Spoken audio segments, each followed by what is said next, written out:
ಪ್ರಗತಿಯನ್ನು ಹೊಂದಬೇಕು ಅನ್ನುವಂತಹ ವರ್ಗದ ಜನರ ಬಯಕೆ ಏನಿತ್ತು ಅದಕ್ಕೆ ಪೂರಕವಾಗಿದೆ. ಮಾನ್ಯ ನರೇಂದ್ರ ಮೋದಿಯವರು ವೋಟ್ ಬ್ಯಾಂಕ್ ರಾಜಕಾರಣ ಮಾಡಲ್ಲ, ವಿಕಸಿತ ಭಾರತಕ್ಕೆ ಅನ್ವಯವಾಗೇ ಬಡ್ಜೆಟನ್ನು ಕೊಟ್ಟಿರೋಂಥದ್ದು ಭಾಳ ಸ್ಪಷ್ಟವಾಗಿದೆ. ಕೇವಲ ಅವರಿಗೆ ರಾಜಕೀಯದ ಲಾಭ ನಷ್ಟಕ್ಕಿಂತ ಈ ದೇಶದ ಅಭಿವೃದ್ಧಿಯೇ ಭಾಳ ಮುಖ್ಯ ಅನ್ನೋದು ಕೂಡ ಅವರು ಕೊಟ್ಟಂತಹ ಸ್ಥಿರತೆಯ ಒಂದು ಆಯವ್ಯಯ ಏನಿದೆ ಮತ್ತು ಪ್ರಗತಿಯ ಹಾದಿಯಲ್ಲಿ ಏನಿದೆ ಮತ್ತು ನಿತ್ಯ ನಿರಂತರವಾಗಿ ಅವರ ಕಾರ್ಯಕ್ರಮಗಳ ರೂಪುರೇಷೆಗಳನ್ನೇ ಮುಂದುವರಿಸ್ಕೊಂಡು ಹೋಗಿರುವಂಥದ್ದು ಭಾಳ ಮುಖ್ಯವಾಗಿ ನಾವು ಗಮನಿಸಬೇಕಾಗಿರುವಂಥ ಅಂಶಗಳು.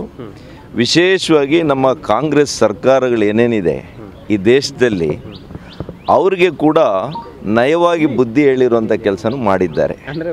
ಒಂದು ಸರ್ಕಾರನ ಹೇಗೆ ನಡೆಸಬೇಕು, ಒಂದು ಸರ್ಕಾರ ಒಂದು ರಾಜ್ಯವನ್ನು ಹೇಗೆ ಉಳಿಸಬೇಕು, ಒಂದು ಕಡೆ ಅಭಿವೃದ್ಧಿ, ಇನ್ನೊಂದು ಕಡೆ ಜನರ ಕಲ್ಯಾಣದ ಯೋಜನೆಗಳು.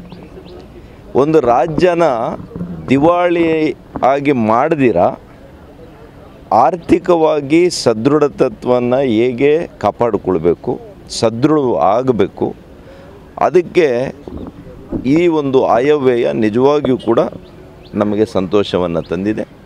ಮತ್ತು ಈಗಾಗಲೇ ಮಾನ್ಯ ಪ್ರಧಾನಿಗಳು ಏನು ಹೇಳಿದ್ದಾರೆ, ಈ ದೇಶದಲ್ಲಿ 4 ಜಾತಿಯೇ ಇರ್ತಕ್ಕಂಥದ್ದು, ಅದು ಕೃಷಿಕರು, ರೈತರು, ಮಹಿಳೆಯರು, ಯುವಕರು, ಈ ಥರ ಏನು ಹೇಳಿದರು, ಕಾರ್ಮಿಕರು, ಇವರಿಗೆ ವಿಶೇಷ ಒತ್ತನ್ನು ಕೊಟ್ಟಿರುವಂಥದ್ದು ಕೂಡ ಈ ಆಯವ್ಯಯದಲ್ಲಿ ಭಾಳ ಸ್ಪಷ್ಟವಾಗಿದೆ.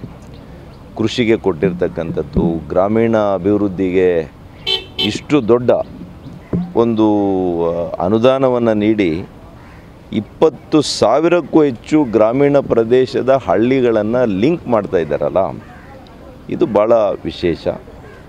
ಮಹಿಳೆಯರಿಗೆ 3 ಲಕ್ಷ ಕೋಟಿ ರೂಪಾಯಿಗಳು ಯಾವ ರೀತಿ ವಿಕಾಸವನ್ನು ಮಾಡಲಿಕ್ಕೆ, ವಿದ್ಯಾರ್ಥಿನಿಯರಿಗೆ ಹೊಸ ಹಾಸ್ಟೆಲ್ಸು,